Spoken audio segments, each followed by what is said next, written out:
adding value, right? Adding a ton of value. So we're like, how can we add value? Whether it's mints on pillows, whether it's, adding the kitchen, which wasn't there before, like, how can I ask that question? How can I add value? Like, how can I make this more interesting or exciting? What's up, everybody? My name's Mike Sjogren, here with my co-host, Emmanuel Pani. We're part of a group of specialized real estate investors you've probably never heard of. We didn't start with deep pockets or wealthy families, and we don't rely on 401ks, mutual funds, or traditional real estate investing. In fact, many of us don't even own the properties that fund our freedom. If you ask the money experts out there, they'd say what we do is impossible, yet it's happening every single day. It's happening through a new niche called short-term rentals. We are Short-Term Rental Nation, and these are our secrets. What's going on, everybody? Welcome back to the Short-Term Rental Secrets podcast. I am your host, Mike Sjogren, here with my man and co-host, Mr. Emmanuel Pani. What's going on, E? What's up, brother? How are you? I'm doing well, man. I'm doing well. Again, lucking out. We got a beautiful day here just north of Boston. Hotel is completely booked, actually. I was just thinking about it. We're completely booked starting tonight through the weekend, which is awesome. And just excited, man. How you doing? We're doing good, man. It's just same thing here in Florida. Really busy. 4th of July. It's this next weekend as we're recording this. Due to the fact that we are the epicenter of the country right now with what's going on, they've decided to shut down the beaches. But the governor already said that he's not planning on shutting the economy back down, which is great for us.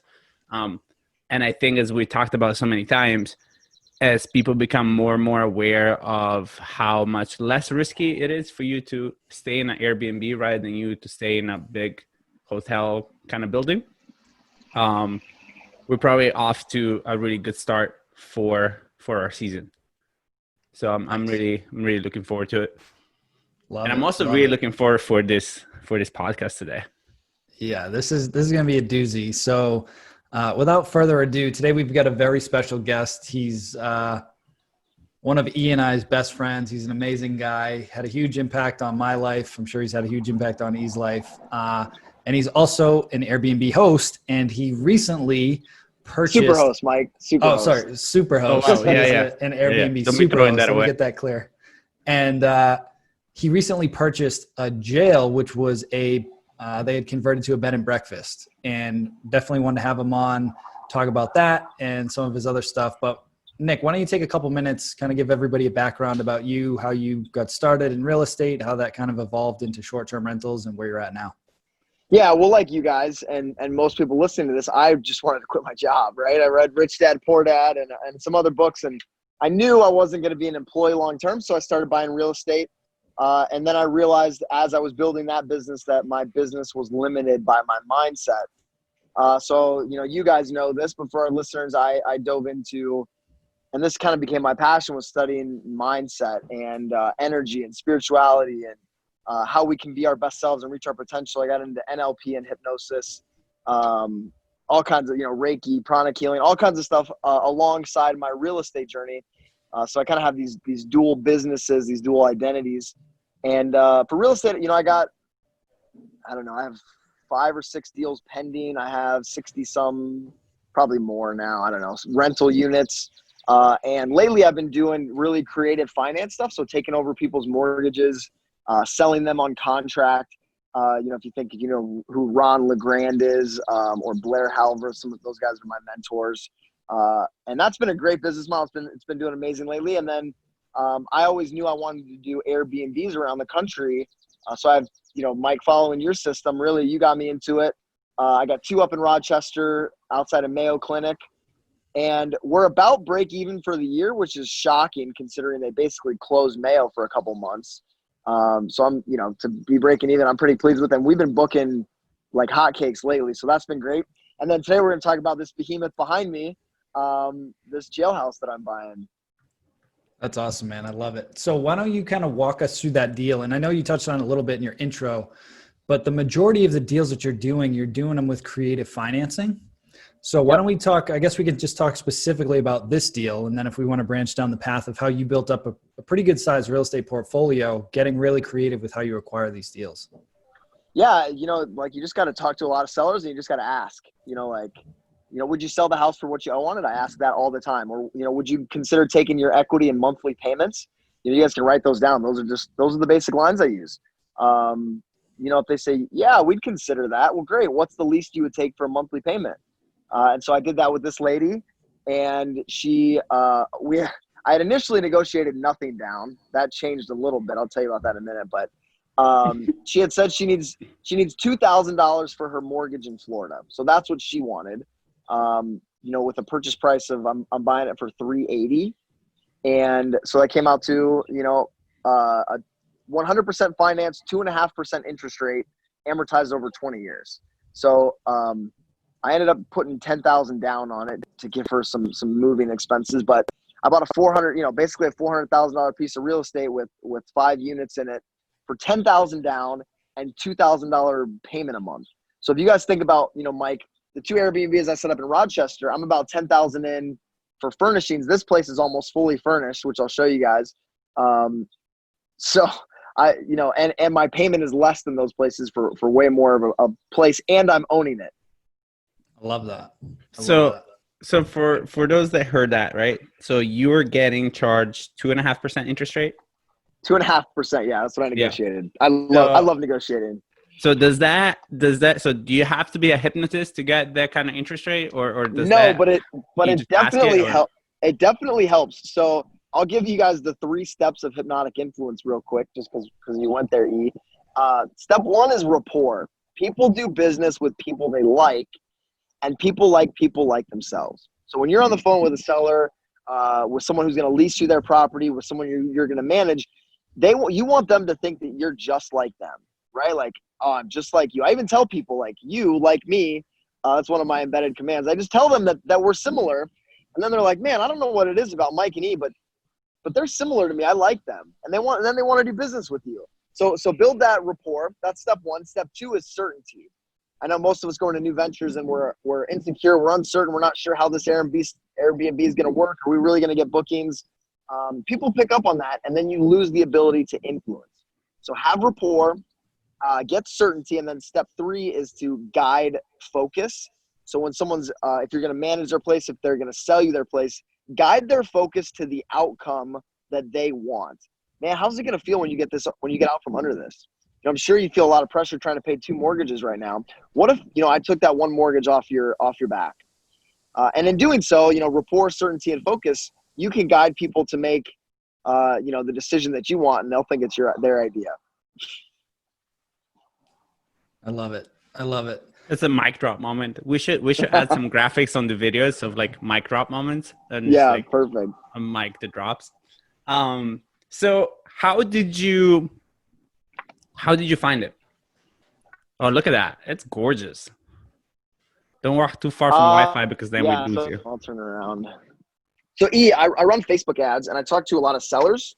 And so one of them, my assistant left a message and to this lady, and she called me back and left me a message. And I called her back, and she was like, well, do you want to buy an old jailhouse? And I was like, what? Are you kidding? So she told me about it.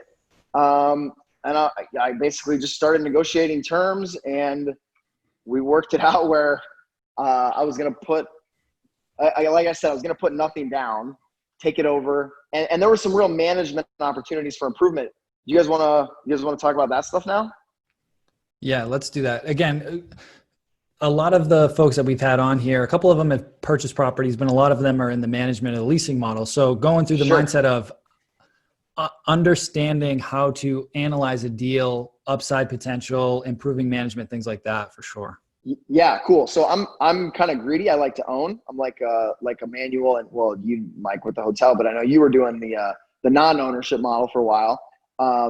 I like to do both. I know, like, my ones in Minnesota, I don't own, but I prefer to. So all right, so here's the previous owners lived. So this was their master suite. You guys are gonna have to excuse me. I'm staying in here.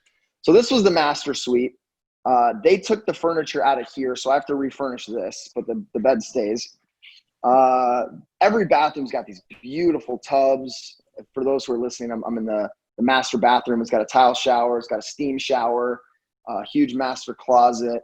So this is the master suite. So they were living here. So this wasn't a rental unit. And then this was their living room, living space. So as you guys can see, this is empty. And I'm like, all right, what am I going to do with this? And I think what I'm going to do is turn this into like a little conference area or something where like an event could be catered. So I'm going to put tables in here, have guest speakers in, and like there's a psychic that's in Dubuque, not far away. I'm going to have, you know, our mentor, Sandra, I'm going to have her come and do a past life regression series and just do like kind of a paranormal experience at the jailhouse, right? And it's going to get eyeballs on it. I had my first guest last night and they couldn't stop talking about the place. They wanted to rent the whole house for a week. It's unique, right? People love it. They want to know the history and who stayed in the jail cells. And so definitely buying properties with character is important. So, all right, that was their... Real quick, Nick, I want to touch on that too, because I remember when you were first telling me that you were considering putting an offer in on this place, and you're like, what are your thoughts? Because it's not near like a major city. It's kind of out there. But when I looked at the property and when we were talking about it, there's kind of two different ways you can go about it. You can build your portfolio around an area that has amenities, or the property itself becomes a destination. Like people want to just say, I stayed in a jailhouse. Like that's just a cool thing. So your property becomes the destination. Yeah, absolutely. And I have people in the Quad Cities is where I live, Davenport, Iowa, and it's 2 hours away. And like my friends are like, oh, I'm definitely coming up there. Like I want to stay there. And there's hiking nearby. There's trout fishing. It's this cool little town that's stuck in 1950. So it's kind of like little postage stamp town. So it's cool. It's neat. Absolutely. Yeah. And it's, the jail is the experience now. So, all right, Mike, so this kitchen, if you guys can see it, again, they took their table and some things, but there's laundry there. Beautiful stainless appliances. I decided that I'm going to make this a common area. So my guests are now going to have access to a kitchen, which they didn't have before, right? So they're going to get access to this kitchen because this was the owner's quarters. Got it. So you're renting it by the rooms. Correct. Okay. Yeah. So you guys saw the master suite, and then there'll be an opportunity to rent the whole thing. So I don't have good Wi-Fi back here, but I'll show you guys. This is the cell block. So there's jail cells along this wall that we're going to turn into, we're going to add cots and make them 5 extra sleeping areas. So if somebody rents the whole house, like the lady I rented to last night, she wants to rent the whole place, and her grandkids are going to stay in those cells. So there's a bar here. There's a TV back there, a 100-year-old shuffleboard table. So this is, the cell block common area. Yeah. How are we doing so far? I feel like that's going to be super popular. That's super cool. Like I would want to stay in the jail cell. Like so the bed size is irrelevant. It's just, I want to be able to say that I stayed in a jail and I wasn't arrested. So she's got some paraphernalia here, right? There's like a Clayton County Sheriff. They used to bop people over the head with these if they got out of line. So some photographs of the place. It's just super neat. It's just fun. If you guys that are listening to the podcast too, make sure you head over to the YouTube channel because we'll post the video on there so you can actually see the walkthrough that Nick's doing right now. So you can go. They'll have the link and to the website. Nick is redesigning the website, so we'll have the link to his actual new website as well. Nick, as you walk around this, we're working on the website. We got the old one in place, but they can see it. Yep, go ahead. Yeah, the old one is painful though, so I was just letting them know that you're working on the new one. Yeah. As I look at this, man, it just reminds me of just one of our mentors, Rock, always says, like say yes and figure out later. Because I can see your wheels are kind of turning as you're walking around this house, trying to figure out, hey, this is how we're going to do it. And I mean, guys, to those of you listening, that's to me, that remains one of the most important thing, right? It's in life is how do you see the opportunities as you're going through your normal life?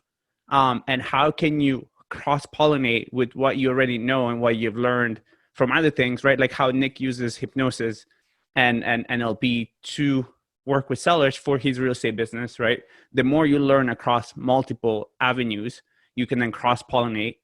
And that comes into this too, right? Like, so how can you look, we've always talked about creative financing. We have a friend that does house hacking. So this is kind of like a culmination of house hacking, creative financing, Airbnb model, and everything comes together. So every bit of learning that you do can then have huge repercussions and help you see things that you normally wouldn't be able to see before. Yeah, absolutely. And any on that note, like the sellers ran it as a hobby, right? Which is, great for people like us who have the systems. So they ran it like a hobby, and they brought in between $20,000 and $30,000 a year, and it covered their mortgage and their utilities, and they were kind of good with that. And they did that for 6 months out of the year. So I'm looking at it like, all right, so this place brings in, let's say 25 grand. I'm basically at that, I'm covering the mortgage. I'm not covering utilities. I'm not covering taxes. I'm not covering insurance. So like there's a gap, and, like for some of us, especially the newer ones, like that makes your butt pucker a little bit. Mm-hmm. Like, oh, am I going to rent it? Am I going to be able to cover this? And so I'll show you kind of some of the value add opportunities that I anticipated. So one was the events down in that common space, bringing in guests and doing speaking and just getting people exposed to it. The other thing is that extra room downstairs. So the master suite is now going to be a rental unit, which it wasn't before. And then, so I'm going to add, so in that master suite, I think I'm going to add a bed. So there's, 4 extra sleeping areas or 4 extra people. This is a combined unit that's got, another room for 5 people. So we're going to leave this as is. So this is Emma Big Bear. She was, this is the Emma Big Bear suite. She was a guest here several times because she used to have a little too much to drink, just so she could come in and get a hot meal and a cot to sleep on. So hold on, I'll show you guys. So she was a guest of the actual jail. She wasn't. She was a guest of the actual jail, because this place has been around for 150 years. She was one of the last of her tribe from an area around here. Yeah. So this is our botanical suite. It's kind of like a honeymoon suite. And again, like I bought this all totally furnished. Like it would have cost me $10K just to furnish this room, and I put $10K down on the entire place. So you guys can get creative just by asking. So for those who can't see this, there's like a huge soaking tub here that's got like air jets. There's a shower. There's really cool tile floors. There's a seating area in the bathroom, a separate water closet room. This is a tire print for evidence. So there's like little evidences throughout the place. And then there's one last room, which is the attic, which I'm also adding value by adding another bedroom up here, or another bed up here. So there'll be sleeping room for 4, where before there was only room for 2. So for those who are listening, I'm walking up to the attic. There's some leather chairs, seating area, a dresser, a queen bed, and then plenty of room for another queen up here. And then a little table, high top table, seating area. And this looks great. Another huge soaker tub. And again, like all I got to do is buy like 2 beds and a dresser and a few odds and ends, and it's ready to go. No, and from the look of it, you're gonna just go find them at a huge fucking furniture store, because that's probably gonna fit a lot better than you going to IKEA, right? So, and I love the fact that as you kept walking around, like the main way that we add revenue in our business is to add beds, right? So if you can find a way to add beds in all the properties that you buy, and you bring it from sleeping 2 people to sleeping 4 people or 6 people, that is going to add to your bottom line at the end of the year.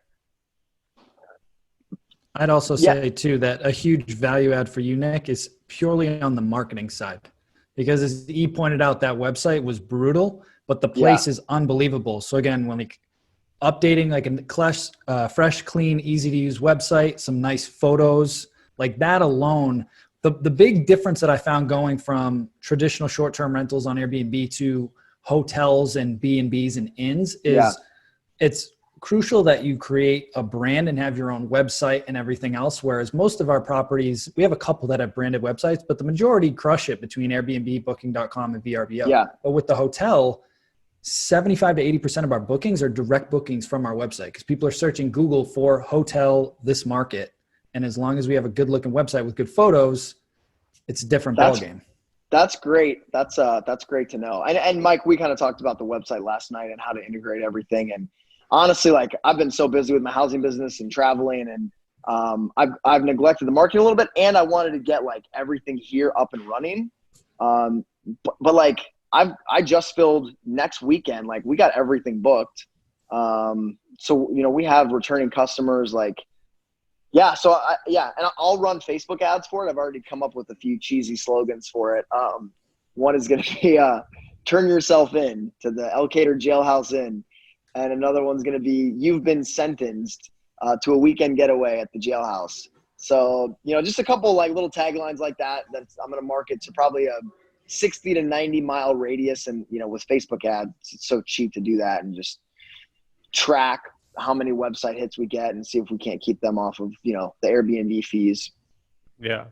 And I think Nick is such a great example because, as he talked about earlier, his level of confidence, certainty, Too high. you can, no, it's not too high, but it's just from the understanding of, if I focus on the big picture, I'll figure out the little shit along the way. And I think a lot of people, as they hear this and they get going and learning about doing a new business like Airbnb, the first thing that comes up through the programming that we're kind of getting used to is like all the things that like I don't know, like all the things that can go bad. Whereas Nick is like, I know the fundamentals are good, I know they're solid, and then I can work on this, and this to augment the situation. So rather than looking at the glass half empty, you always look at it half full. So one of the most empowering beliefs that I found in my life is that I can learn anything and I'm adaptable, right? Whoever's the most adaptable is going to win. You know, Rock always says that. And Darwin said, you know, it's not the smartest or the strongest that survive. It's those that are most able to adapt. And so I know coming in here, like, I'm going to learn it. I'm going to figure it out. Whatever I got to do, like, we're going to make it work. And so I brought that attitude. And yeah, like, and here's the thing, like, this isn't my first property. It's not my first time talking to a seller. Like, it took a couple years. Like, most people are so impatient and they're like, oh, you know, I just can't do it. Well, this year I've talked to thousands of sellers, you know, and I've done, I don't know, probably 15 to 20 deals, which may or may not be a lot depending on who you are. But like, I've talked to so many sellers to do that. It's not even impressive to do that. Because in fact, I'm like, man, how do I get that up? Cause I'm still buttoning up my systems. But you guys, if you're new to this, like, set a long-term vision, right? Like Mike, you have had your eye on owning all of those apartments for so long. And then to see you like make that happen and bring that all together, it's been inspiring, right? And when someone's got that resolve and that clarity of vision, and Mike, like, I remember we did a hypnosis and a visualization around you quitting your job. And look at you, like, dude, you're owning apartments or a hotel. You're teaching this stuff. It's amazing to see. You two are the perfect example of all this mindset stuff. And deals like, you know, cool deals like this just happen by being in the game. So keep your eyes open, keep making mistakes, and keep moving forward. This is why I keep you around. You just make me feel good all the time, Nick. Yeah, it's true. It's true. Well, it's because you guys are so amazing, just like me, right? Yeah. Awesome. So one thing that we always like to ask our guests is, and you probably already touched on it with what we just talked about, but what would you say is the number one secret to success as an Airbnb host or as a short-term rental host? So I gotta be 100% honest with you guys. I have my cousin manage my other two, and he's gonna manage this one. So I'm kind of like, I've been the visionary.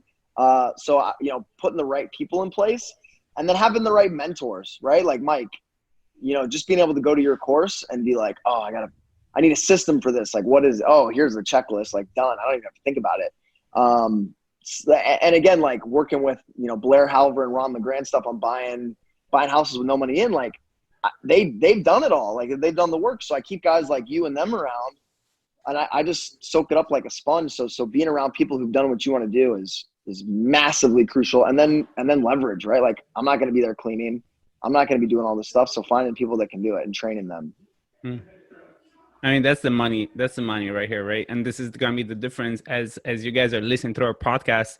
We don't do this accidentally. Like, this is all on purpose. We kind of have people that have been doing it a lot, that have a lot of units. We have the newbies that have 1 or 2 units. And what is going to become evident, as Mike and I already know, is that as you see people have more and more units, that what Nick just said now, trusting other people, leveraging yourself out of your business and implementing systems, that's where that happens, right? Because without that, it doesn't matter how well you know the systems. It doesn't matter how well you know how nice you are to guests. There'll be a limit to your capabilities, which is your own personal 24 hours in the day, right? And like just the amount of things that you can handle. And that's why they sold me the place, right? Because the owners were here doing laundry. People were living in their house, right? It was a hobby, and they were active in it. They got burnt out by doing it, and so they're like, "Here, just take it off my hands at this ridiculously good financing rate and enjoy." And so I'm like, "Okay, all systems in place, locked and loaded. Let's go."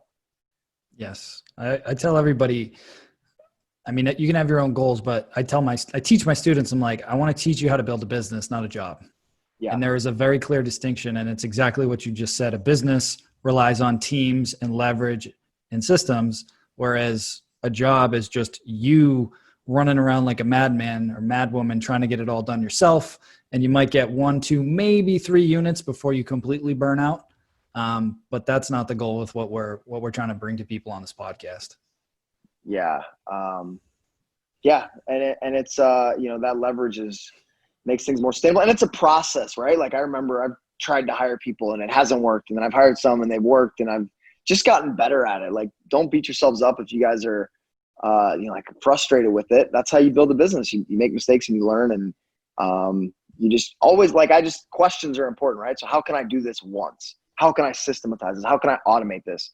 And then learn from someone who's already done it. And you're going to take that 10-year goal and you're going to make it happen in a year or two. I love that. I love that. Well, how can I do that once?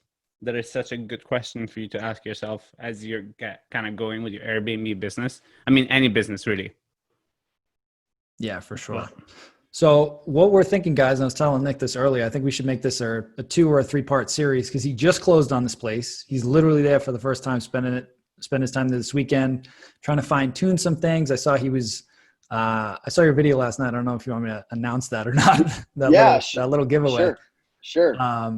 So, which I think just is want to get genius. people in here right now. It's genius. Exactly. So again, part of being adaptable is Nick is essentially giving away 2 free nights, excluding holidays and, any crazy weekends, but he's giving away 2 free nights to people. He's just asking them to cover the cleaning fee. Just say, hey, come stay, check this place out, and just give me your honest feedback.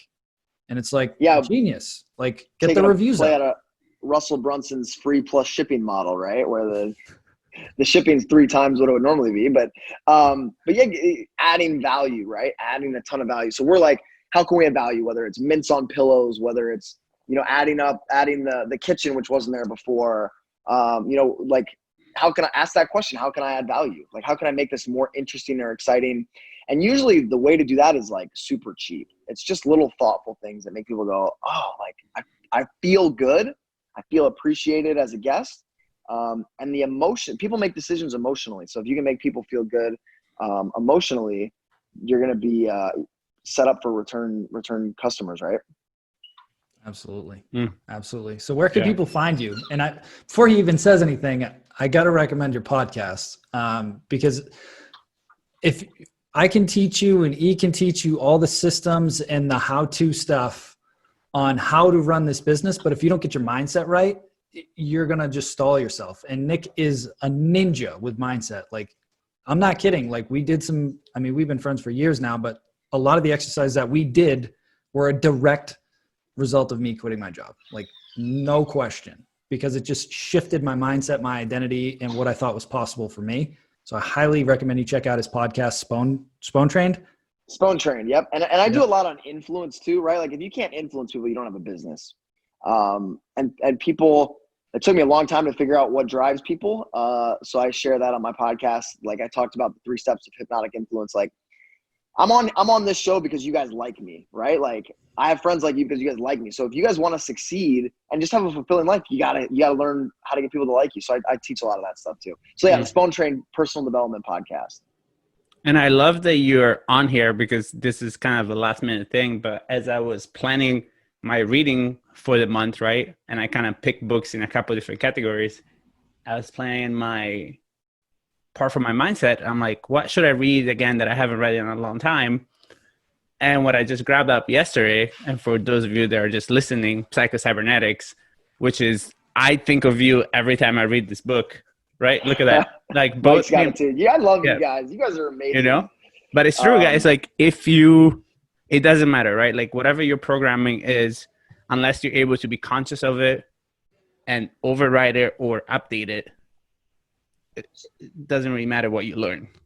Yeah, totally. And so that book, Psycho-Cybernetics, is basically that our mind is like a cybernetic computer, and it's always going after a goal. Most of us just don't consciously set that goal, and that goal is always equivalent to our identity. So if you have an identity that you're not good at things, or that you stop things before you succeed, you're just going to create that. And so how do we reprogram our mind?